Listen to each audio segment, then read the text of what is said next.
warahmatullahi wabarakatuh.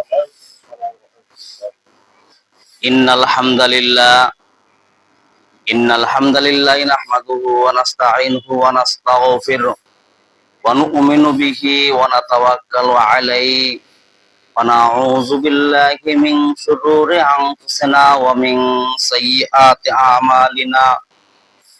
May yahdihillahu fala mudilla lahu wa may yudlilhu fala hadiyalah.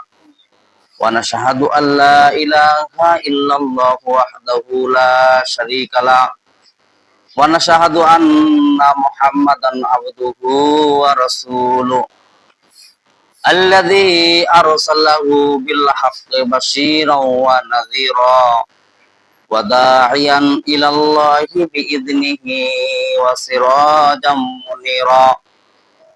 Amma ba'du faqad qala Allah ta'ala fi kalamihil majid wal furqanil hamid. Qur'an fa'udzu billahi minasy syaithanir rajim. Bismillahirrahmanirrahim. Alif lam ra. Kitabun anzalnahu ilaika litukhrijan nasa minadh dhulumati ilan nuri bi'idzni rabbihim ila siratil azizil hamid. Qala Allah ta'ala fi kalamihil majid wal furqanihil hamid. A'udzu billahi minasy syaithanir rajim. Innallaha wa malaikatahu yusholluna 'alan nabi. Ya ayyuhalladzina amanu shollu 'alaihi wa sallimu taslima. Durud Ibrahim beri Allahumma sholli 'ala Muhammad wa 'ala ali Muhammad kama shallaita 'ala Ibrahim wa ala ali Ibrahim innaka Hamidum Majid. Allahumma barik ala Muhammad kama barakta ala Ibrahim wa ala ali Ibrahim innaka Hamidum Majid. Allahumma salli ala Muhammad wa ala ali Muhammad kama sallaita ala Ibrahim wa ala ali Ibrahim innaka Hamidum Majid. Allahumma barik ala Muhammad wa ala ali Muhammad kama barakta ala Ibrahim wa ala ali Ibrahim innaka Hamidum Majid. Balagal ula bi kamalihi hasanatu jami'u khisalihi sallu alaihi wa alihi poren. Balagal ula bi kamalihi hasanatu jami'u khisalihi sallu alaihi wa alihi. Rahe mere maskan hawali Kaaba bone mere madfan diyare Madina. Balagal ula bi kamalihi hasanatu jami'u khisalihi sallu alaihi wa alihi. Hamde behut mar khodaye pakira, hamde behut mar khodaye pakira, aake imadade muste khakira. Balagal ula bi kamalihi hasanatu jami'u khisalihi sallu alaihi wa alihi. ইমানের পথে অবিচল থেকে আমার মরণ যেন হয়, রসুলের পথে অবিচল থেকে আমার মরণ যেন হয়। তোমারই কাছে মিনতি আমার, তোমারই কাছে মিনতি আমার, ওগো মহিম দয়াময়। কোরআনের পথে অবিচল থেকে আমার মরণ যেন হয়। আমিন। আলহামদুলিল্লাহ, সমস্ত প্রশংসা সেই মহান রব্বুল আলামিনের, যিনি আমাদের সফর মাসের দ্বিতীয় জুমায় শরীক হওয়ার, উপস্থিত হওয়ার তৌফিক দান করলেন। সেই মহান দরবারে আমরা শুকরিয়া জ্ঞাপন করি। আমরা অন্তঃস্থল থেকে সকালে বলি আলহামদুলিল্লাহ। আল্লাহ পাক কালামের ভিতর বলেন, লা ইন শাকারতুম লাযিদান্নাকুম ওয়া লা ইন কাফারতুম ইন্না আযাবি লাশাদীদ। যে বান্দা আমার নিয়ামত পায়, নিয়ামতের শুকরিয়া আদায় করে, তার নিয়ামতকে আমি আল্লাহ পাক বাড়ায়া দেই, বলি সুবহানাল্লাহ। আর যে বান্দা আমার নিয়ামত পায়, নিয়ামতের নাশুকরিয়া আদায় করে, আল্লাহ পাক বলে ইন্না আযাবি লাশাদীদ, শক্ত আযাব দ্বারা গ্রেফতার করি, বলি নাউযুবিল্লাহ। আল্লাহ তাআলার নিয়ামত, এটা কেমন নিয়ামত? আল্লাহ পাক বললেন যে আমি বান্দাদেরকে যখন নিয়ামত দান করি, যারা বুঝতে পারে তারা কেবলমাত্র আমার শুকরিয়া যাপন করে, বলে সুবহানাল্লাহ। আর যারা বুঝতে পারে না, তারা শুকরিয়া যাপনও করে না, সামনে আর নিয়ামত আল্লাহ দান করে না, বলেন না নাউযুবিল্লাহি মিন যালিক। নিয়ামত এটা এমন একটা নিয়ামত, বলা আছে জমিনের মধ্যে যে আল্লাহ পাক নিয়ামত দেন, ফল ফলান্তের মধ্যে নিয়ামত দেন, ফসলের মধ্যে নিয়ামত দেন। আল্লাহ পাক যে আমাদেরকে বাছাই করে নিয়ামত দিচ্ছেন, কেমন করে নিয়ামত দিচ্ছেন? এখানে অসংখ্য লোক আছে, বস্তির মধ্যে কে কি আছে? অসংখ্য মানুষ আছে। তার মধ্যে আল্লাহ পাক যে আপনাকে এবং আমাকে যে এই মসজিদের মধ্যে সফর মাসের দ্বিতীয় জুমায় যে উপস্থিত হওয়ার, শরীক হওয়ার তৌফিক দান করলেন, এটা একটা আল্লাহ তাআলার অশেষ নিয়ামত। আল্লাহ পাক আমাদেরকে, আপনাকে আমাকে পছন্দ করেন বিধায় আল্লাহ পাক আল্লাহর ঘরে ডেকেছেন, ঠিক কিনা বলে? মানুষ কাকে কখন ফলো করে? যখন লোকটাকে কেউ পছন্দ করে, তখন সেই লোকটাকে কেউ ফলো করে, ঠিক কিনা বলে? তার বাসায় ডাকে নিয়ে দাওয়াত দেয়, ঠিক কিনা বলে? তদ্রূপ আল্লাহ পাক আমাদেরকে পছন্দ করছেন বিধায় আল্লাহর ঘরে আমাদেরকে আসার কি করছেন? আল্লাহ পাক তৌফিক দান করেছেন, যার কারণে আমরা আসতে পেরেছি। এই যে আমাদের শরীরের মধ্যে নিয়ামত, আমাদের চোখ, কান, নাক, হাত, এগুলো ভালো রেখেছেন। মেডিকেলের মধ্যে যা দেখেন, কারো চোখ নাই, কারো কান দিয়ে শোনা পায় না, কারো হাত নাই, মেডিকেলের মধ্যে মানে অবস্থা, মানে এমন অবস্থা করে রেখে দিয়েছেন আল্লাহ পাক, যে ওরা মনে করেন যে ওদের থেকে তাকাইলে মনে হয় শুকরিয়া যাপন করি যে আল্লাহ পাক আমাকে কত সুস্থ রাখেছে, চলতে পারতেছি, খাইতে পারতেছি, বেড়াইতে পারতেছি, সবকিছু করতে পারতেছি, অথচ ওরা পারে না। ক্যান্সার রোগী বলতেছেন, ক্যান্সার রোগী, উনি বলতেছে যে আল্লাহ যে আমার জীবনটা যে রাখে দিছে, এটা একটা অশেষ নিয়ামত। জীবনটা যে রাখছে, এই জীবনের মধ্যে মনে করেন যে কত কিছু জুলুম। যারা অসুস্থ ভাবে বিছনায়, বেডের মধ্যে যারা প্রসাব পায়খানা করে, তারা কি নির্যাতনের মধ্যে আছে, খাইতে পারে না, ঠিক করে চলতে পারে না, কি একটা গজবের মধ্যে আছে। সেইখান থেকে আল্লাহ পাক ফারেক করে আল্লাহ পাক আমাদেরকে সুস্থতা দান করেছে। মুসা আলাইহিস সালাম আল্লাহকে জিজ্ঞাসা করতেছেন যে আল্লাহ, যে সবচেয়ে নিয়ামত কোনটা? অশেষ নিয়ামত বলে যে সুস্থ শরীর রাখা, এটাই বলো সবচেয়ে নিয়ামত, বড় নিয়ামত। বলেন না সুবহান। আল্লাহুম্মা সাল্লি সালাতান কামিলান ওয়া সাল্লি সালামান আলা মুহাম্মদ। সকলে আওয়াজ করে বলি সাল্লাল্লাহু আলাইহি ওয়াসাল্লাম। আজকের জুমার আলোচ্য বিষয় হলো যে অন্ধকার পথ। জাহিলিয়াতের যুগে বিশ্বনবী যখন জন্মগ্রহণ করেছিলেন, বলা হয়েছে যে সেই যুগে কেমন ছিল মানুষ?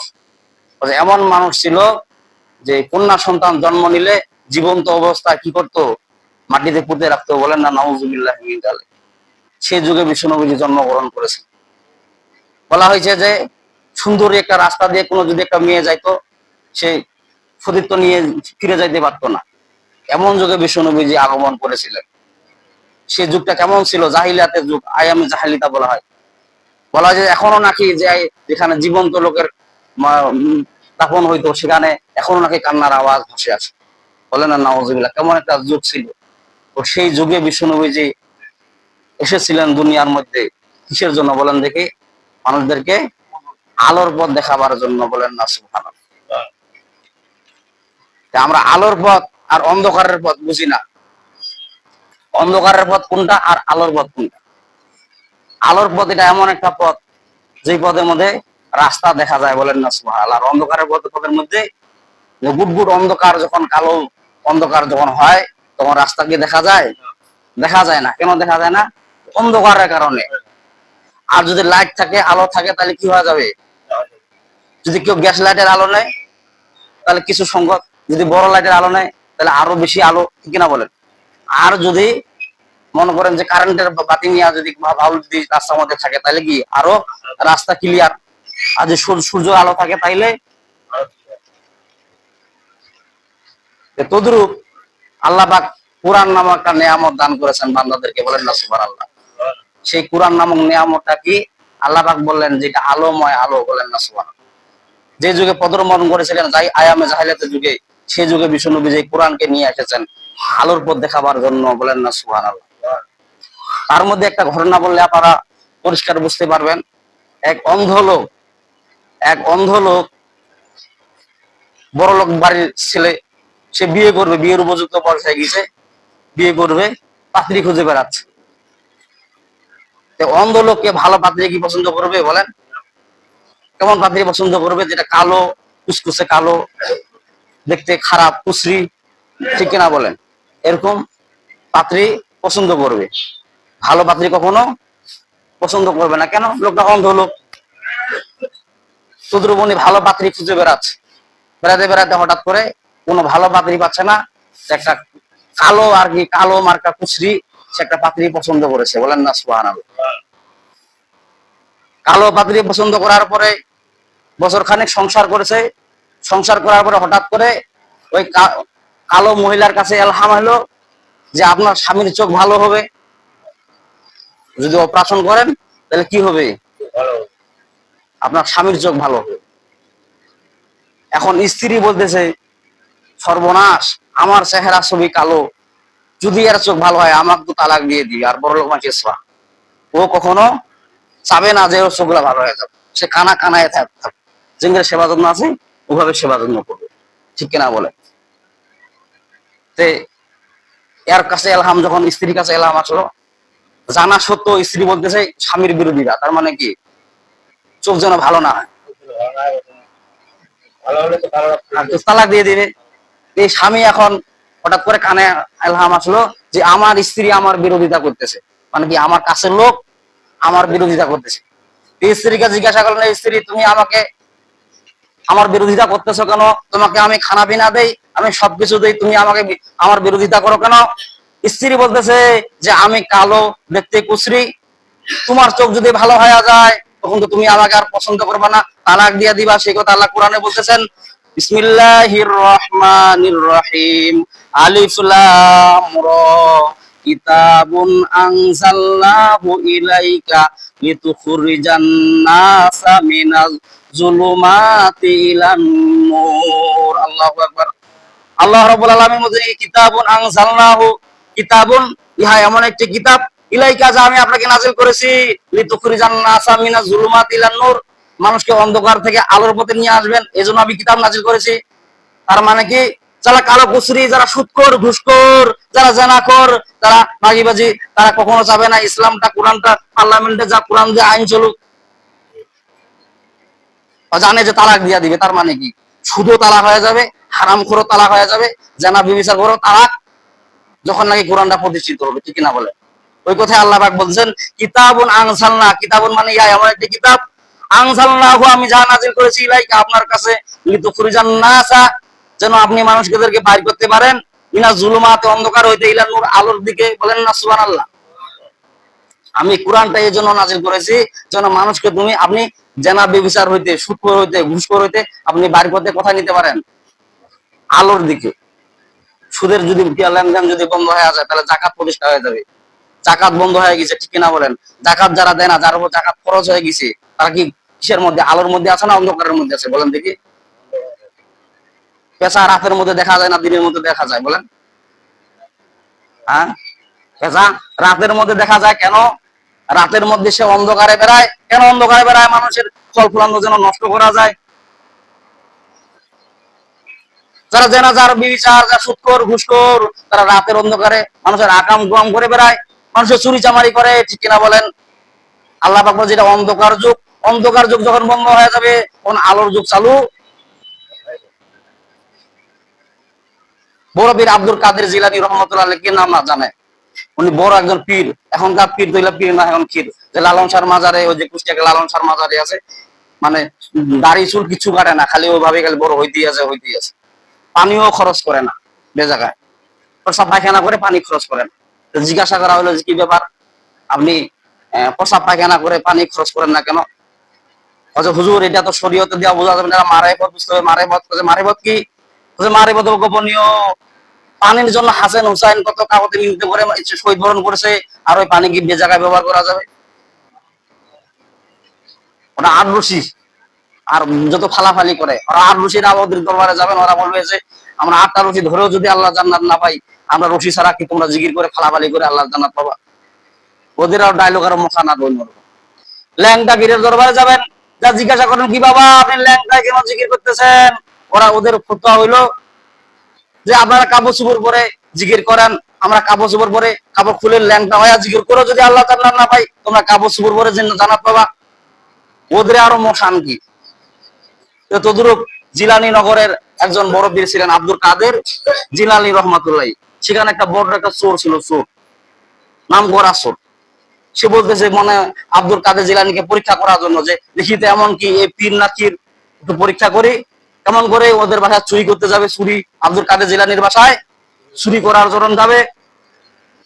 চুরি করার জন্য ঢুকে গেলেন আব্দুল কাদের জিলানি, যা দেখতেছেন আব্দুল কাদের জিলানি বিশ্রাম নিচ্ছেন, ঘুমাচ্ছেন রাতে অন্ধকারে। চোর কাজে যেহেতু ঘুমাচ্ছে, তাহলে চুরি টুরি করে টান্ডবলা বাঁধে বাড়ি হই, বাস টান্ডবলা বান্ধে আনে।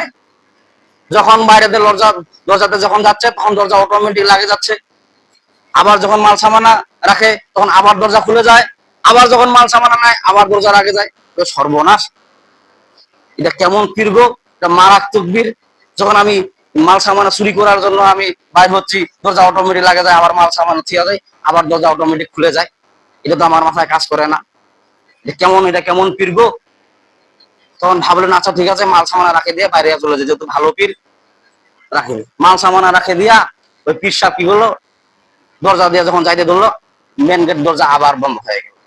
এখন মাল সামানাও নাই, তারপরও দরজা বন্ধ। এখন চোর চিন্তা করতে যে সর্বনাশ, এখন তো আমি ধরা পড়ে যাব। আচ্ছা পীর সাহেব যেহেতু ঘুমাচ্ছে ঘুমাক, পীর সাহেব যখন জাগ্রত হবে তাহাজ্জুদের সময়, তখন যখন উজু করার জন্য বাইর হবে তখন আমি দরজা দিয়ে বাইরে বেলাবো। ইনি এই ধারণা করে বাস পীর সাহেব ওই কিবার খাটের তলে যা লুকাইছে। তাহাজ্জুদে রক্ত হলেন, আব্দুল কাদের জিলানী উঠলেন না।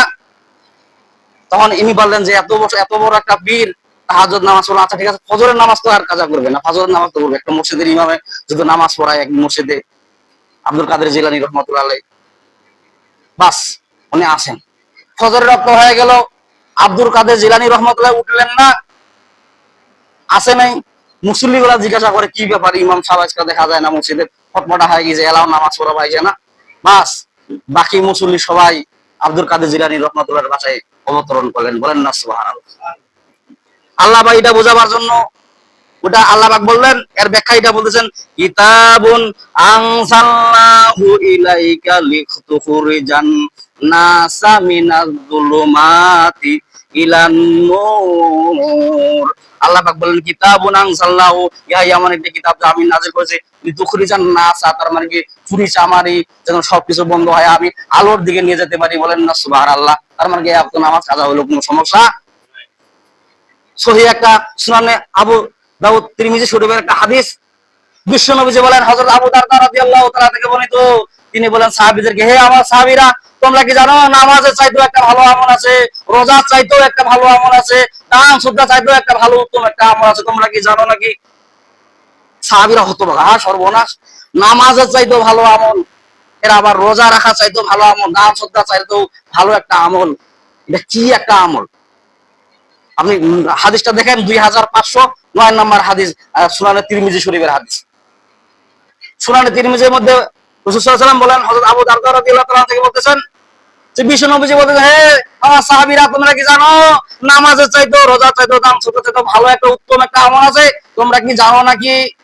সাহাবীরা বলেন যে না, আল্লাহু আ'লামু ওয়া রাসূলুহু, আল্লাহ এবং আল্লাহর রাসূল ভালো জানে, আপনি আমাদেরকে বলেন কি এমন আমল আমরাও করব, বলেন না সুবহানাল্লাহ।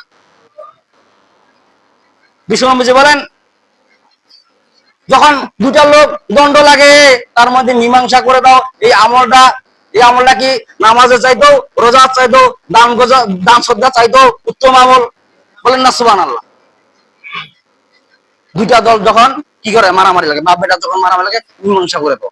আর যদি আপনি বলেন যে আমরা বাপ বেটার ব্যাপার, আমরা কি করিম, যে শয়তানের লোক, আপনি শয়তানের কথা ধরে বেড়াচ্ছেন, ঠিক কিনা বলেন? বিশ্বনবীজি বলেন, নামাজের চাইতেও রোজার চাইতেও হজের চাইতেও ভালো একটা আমল উত্তম আমল হলো, যখন দুইটা দল ঝগড়া লাগে তার মীমাংসা করে দাও। ছেলে যদি ঝগড়া লাগে মীমাংসা করে দাও, স্বামী স্ত্রীর যদি ঝগড়া লাগে মীমাংসা করে দাও। আর কোথায় আমরা আমরা আমার আমল আমরা এগুলো আমরা কি করবো? যখন এই কথা বললেন তখন শয়তান খুশি হয়ে গেল। কি হয়ে গেল? শয়তান খুশি হয়ে গেল। আর রসুলের হাদিসটাকে কি করা হলো? অবমাননা করা হলো। বিশ্বনবীজি বলেন 2509 নম্বর হাদিস, সুনানে তিরমিজির মধ্যে রসুল বর্ণনা করেছেন। আর আমরা তো নামাজ কালাম নিয়ে আমরা তো যে মসজিদের মধ্যে সুবহানাল্লাহ আলহামদুলিল্লাহ, মসজিদের কোণে বসে জিকির যত করো কষে, মসজিদের কোণে বসে জিকির যত করো কষে, এভাবে যায় না পাওয়া আল্লাহকে, কি হবে বেঁচে থেকে, ঠিক না বলেন?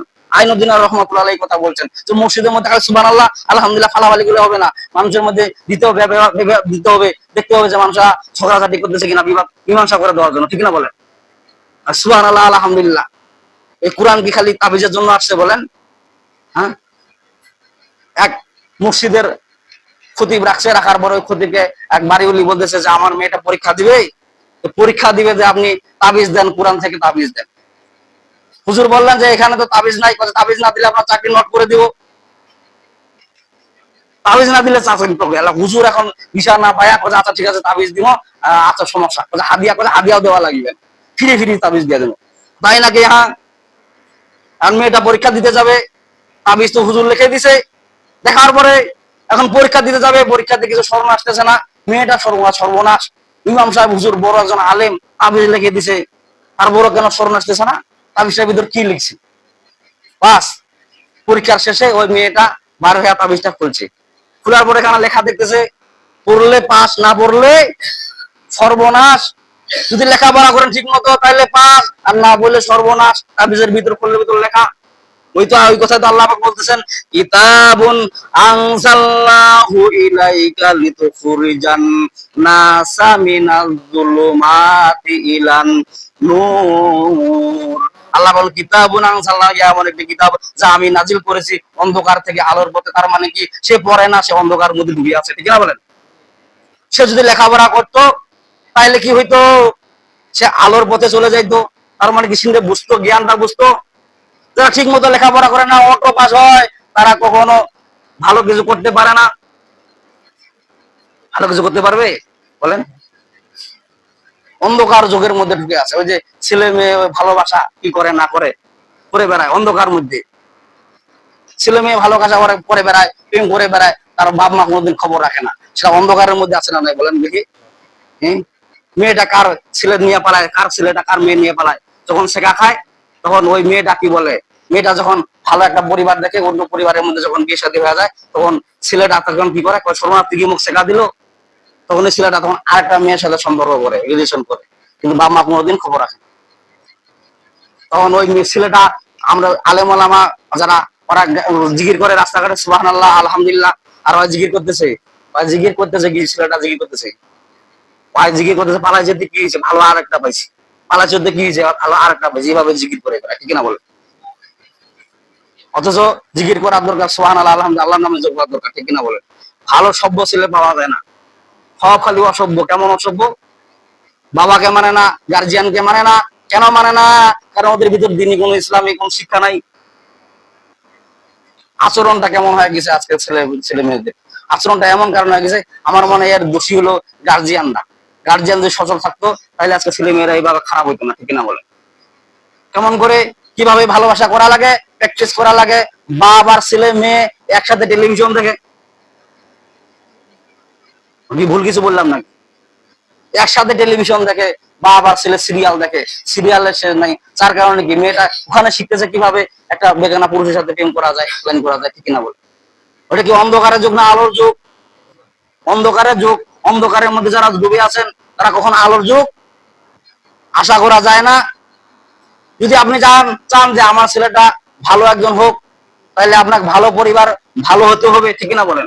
আদর্শবান হতে হবে। যত অন্ধকার যুগ আছে আপনাকে সবকিছু কি করতে হবে? ওগুলোকে তালাক দিতে হবে। সুদ খাওয়া ছেড়ে দেওয়া লাগবে, ঘুষ খাওয়া ছেড়ে দেওয়া লাগবে, চেনা বিবিচার যত রকমের কাজ আছে সবগুলা ছেড়ে দিয়া কি করা লাগবে? আপনাকে ভালো হওয়া লাগবে। তাইলে আপনার পরিবারের মধ্যে ভালো একজন আশা করা। ভালো পরিবারের মধ্যে ভালো আশা করেন না, তার মানে কি? ভালো পরিবারের মধ্যে আপনি ভালো হন না, আর আপনি ভালো আশা করে থাকেন। বড় পীর আব্দুল কাদের জিলানী রহমাতুল্লাহর কাছে একজন গেল, যাবো তো হুজুর আমার জন্য দোয়া করে দেন। বলছে কি দোয়া করবো? কেন আমি যেন ছেলের বাপ হতে পারি। বাস আব্দুল কাদের জিলানী রহমাতুল্লাহ দোয়া করে দিলেন, বছর ফিরলো, যা করলেন হুজুর আপনি কি দোয়া করলেন, কই আমি ছেলে বাপ হতে পারলাম না। এইভাবে 3বার দোয়া করলেন। চতুর্থবার যখন উনি গেলেন, যা জিজ্ঞাসা করলেন যে হুজুর আপনি কি দোয়া করেন, আমি তো ছেলের বাপ হতে পারলাম না। তো হুজুর বললেন যে আমি তো ঠিকই দোয়া করে দিলাম, আপনি ছেলে বাপ হতে পারলাম না, আমি কিছু বুঝালাম না। আচ্ছা আপনি কি বিয়ে করছেন? বিয়ে করছেন না তো, বিয়ে না করে ছেলের বাপের আশা কেমন করে আপনি করেন? কেমন করে আপনি পরিবারের মধ্যে ভালো একজন আদর্শবান লোক না হইয়া আপনি শান্তির আশা কেমন করে করেন? আপনি কেমন করে মনে করেন যে আমার ছেলেটা ভালো হয়ে চলুক, সভ্যভাবে চলুক? আপনি নিজেই তো পরিবারের মতো অন্ধকার, ঠিক কিনা বলেন? ভালো পরিবার হতে গেলে ভালো একজন সদস্য হইতে হবে, তাহলে আপনার পরিবারের মধ্যে ভালো সদস্য পাওয়া যাবে, ঠিক কিনা বলেন? আপনি নিজেই ভালো না আর আপনি ভালোর আশা করে থাকেন, কখনো এটা কোশ্চিন কালো হতে পারে না। তা আল্লাহ পাক আমাদেরকে সবাইকে সঠিক সমর্থন করুক। আলহামদুলিল্লাহ রাব্বিল আলামিন। তাদের সুন্নাত